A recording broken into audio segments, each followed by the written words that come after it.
Hello, my grim little hellions. Welcome back for another episode. So you think you're safe at home, doors locked, snacks ready. Maybe you're even listening to me under a blanket right now like it's going to protect you. Cute. The truth is, houses are full of noises.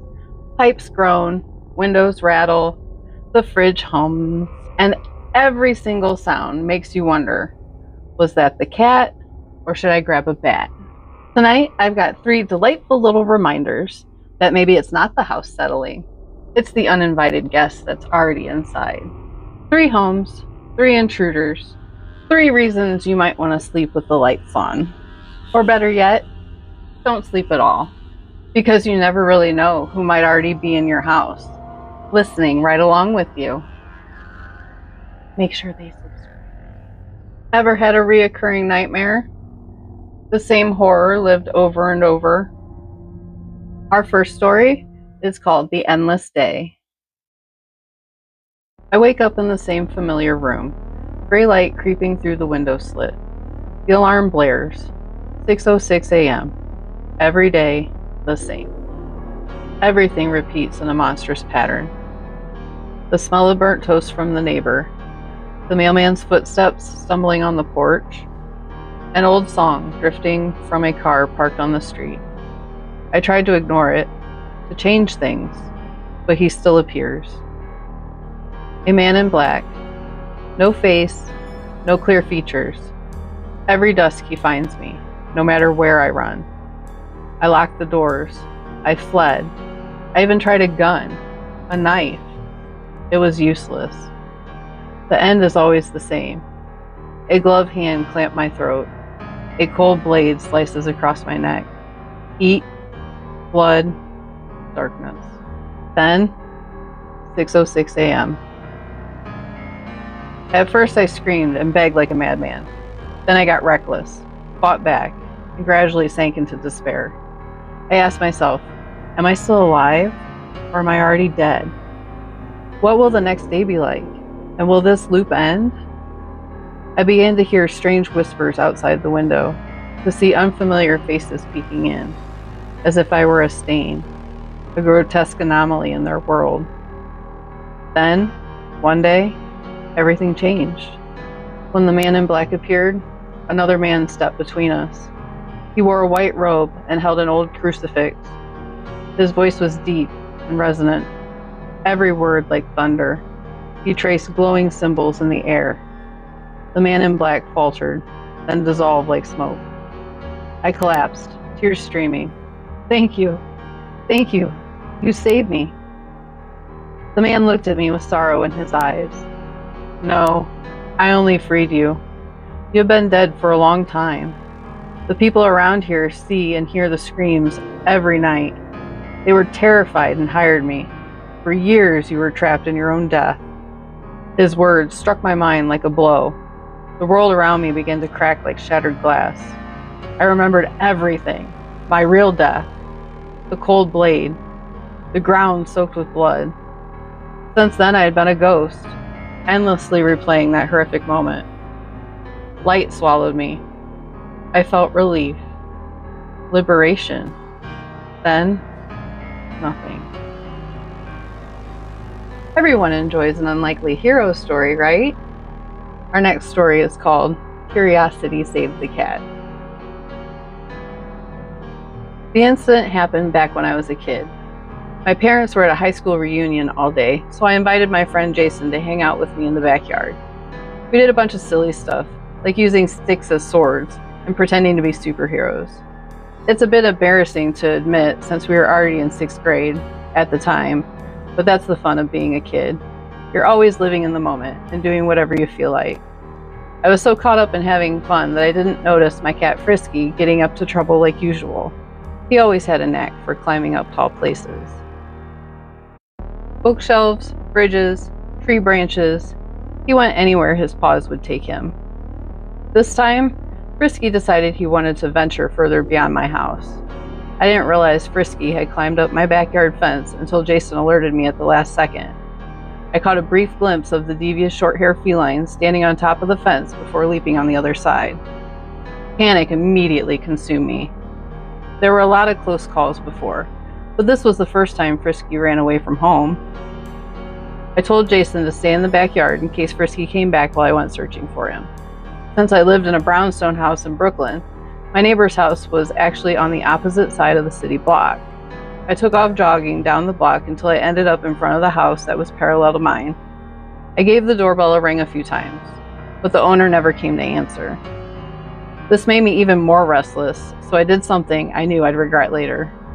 The latest summer heat meant that many people kept their windows open, and this guy was no different. It was my luck that the window didn't have a screen protector. This was an incredibly risky move on my part, but I feared that Frisky would end up running away if I didn't find him in time.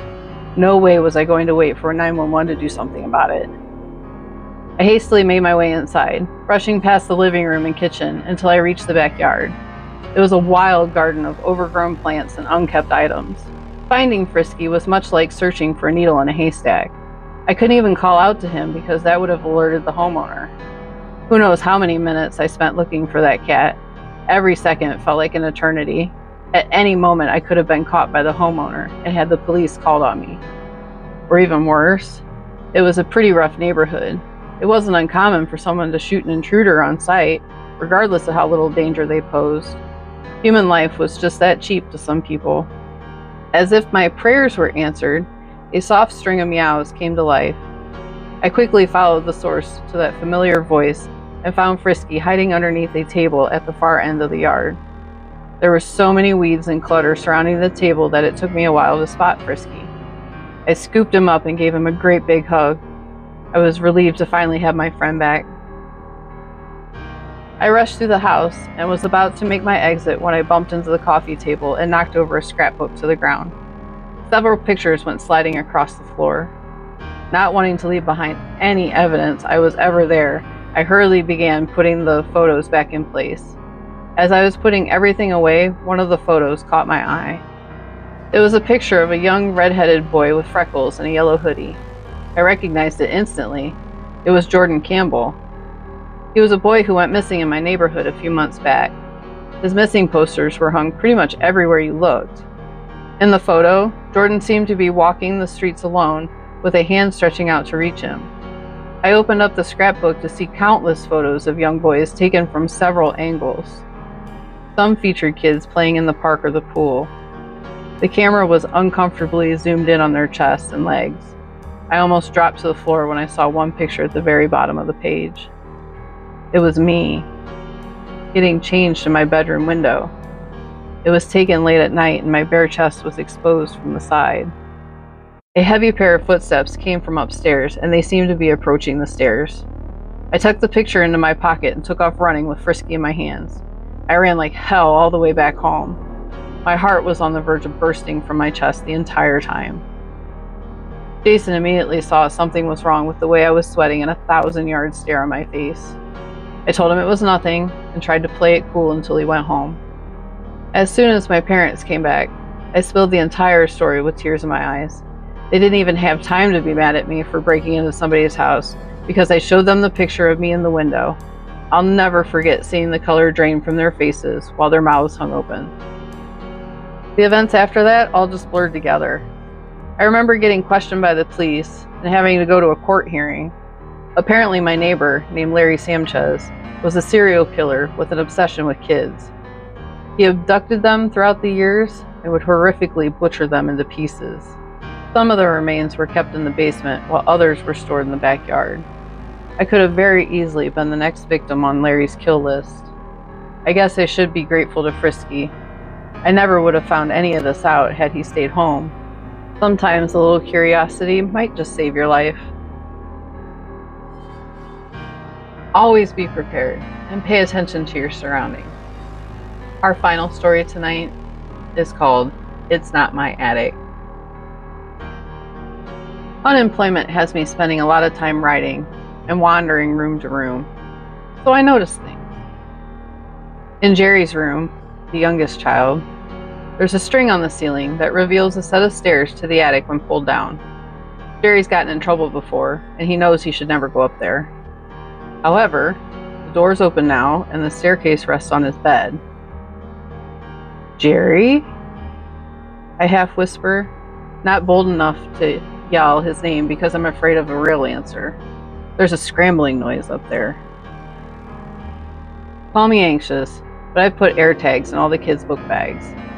Sweating and begging my stupid iPhone to load faster, I tap, tap, tap my cracked screen until I see it. All the kids are at school.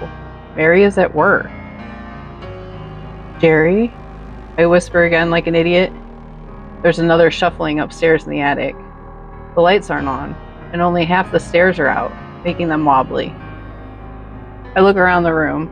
I grab the only thing I can find, a spare baseball bat. I grasp it, whisper a quick prayer, and with the bat in hand, climb those wooden wobbly steps into the dark attic. The musty scent of mold assaults my nose.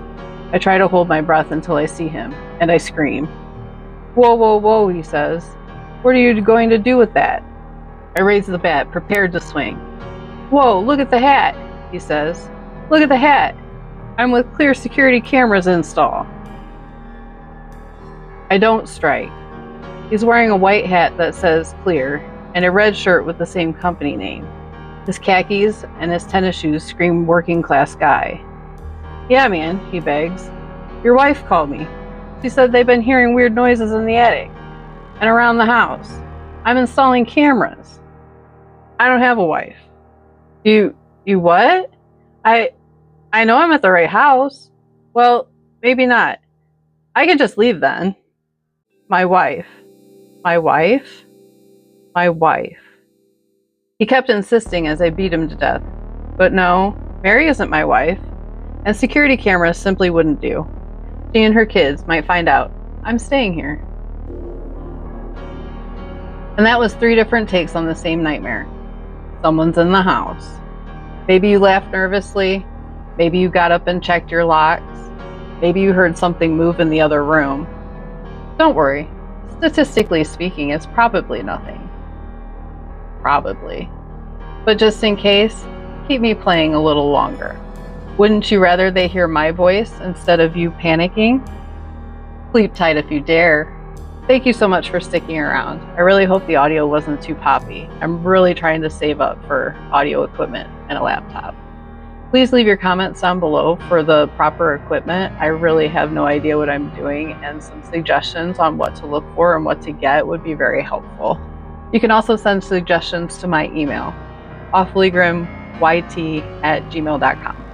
As always, like, comment, subscribe, and share this with someone that you'd haunt. This has been Awfully Grim.